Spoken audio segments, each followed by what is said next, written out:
I knew from paying close attention to these sort of post-liberals like Gladden Pappin, and the other people connected with like Kevin Roberts and the Project 2025 or 2025 thing. And they all sort of openly talk about installing loyalists in key positions in DC, because it's like they thought the problem with the first Trump term was that he was constantly being like there was impediments to him being able to do what he wanted to do, and so their response to that to sort of consolidate power and limit the checks and balances by getting in a bunch of loyalists in key positions so that they'll be willing to do the things that they want to do. And I said, first of all, I don't like the idea of trying to like consolidate power and remove checks and balances. I'm a Madisonian, so I'm like, I think maybe some of these things are good impediments. So I don't necessarily think that you should be trying to do this because it weakens the constitutional checks and balances. If it's like if you have loyalists there that just allow you to do the thing, it's not going to have the same effect.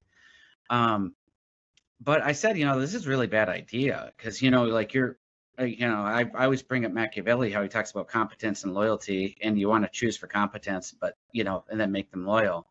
And I said, I'm not Machiavellian, but that actually made a lot of sense to me because it's like the population of loyalists is different than population of competent people, and the overlap is going to be the small little population. So if you put so much emphasis on this like extreme loyalists, you're going to have a smaller population of competent people. But you're probably also going to have a smaller population of good people, right? You're going to bring in a lot of toxic elements, and it seems to me that they're looking for these people that will say things like, January 6th was good, and I think Mike Pence should have listened to Trump, and all these things that are sort of challenging the rule of law. And I think the types of people that they get to do that kind of thing, to be that absolute loyalist, are going to be toxic. And so you're going to get these people that are gripers and all of that. And I think Jason Hart, if anyone follows Jason Hart online, he's been following these guys, these loyalists, and seeing what they're tweeting, and it's not good, right? These are like really bad, like what Trump says, they're bad hombres, right? And I mean, that's my theory. So I tend to agree with you. It's probably not 30 or 40%, but I do think this effort to install loyalists in Washington is making them disproportionately powerful, some of these people. I think part of it too is that like I was talking to someone who works in DC, works in a congressional office, has worked in Budapest, very, very conservative young man, tends to lean far right, and what he would answer to that, because I've asked him a similar question before, is the far left has seized power. Why can't, the lefties have seized power. Why can't we? And that's basically what sums up, I think, a lot of their politics is the left has done that, and we need to set the country back straight. So we have to do the same thing.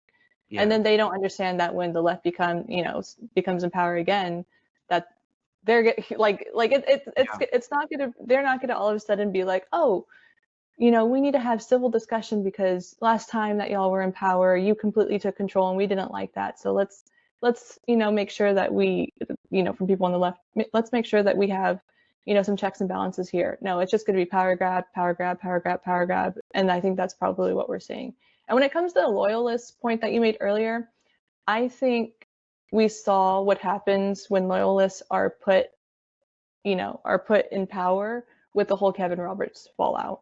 Yeah. And to me, it seemed like the majority of DC in conservative circles is like not happy with Kevin Roberts, which I think would be true on a national scale if that were to happen somewhere else.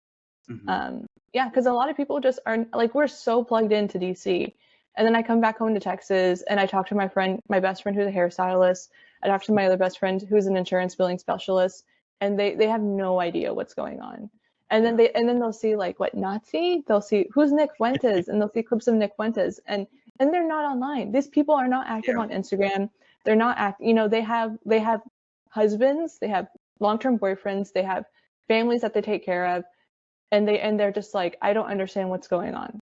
And I think that's the majority of people in America. And even though it seems so overwhelming online, I guarantee you that there's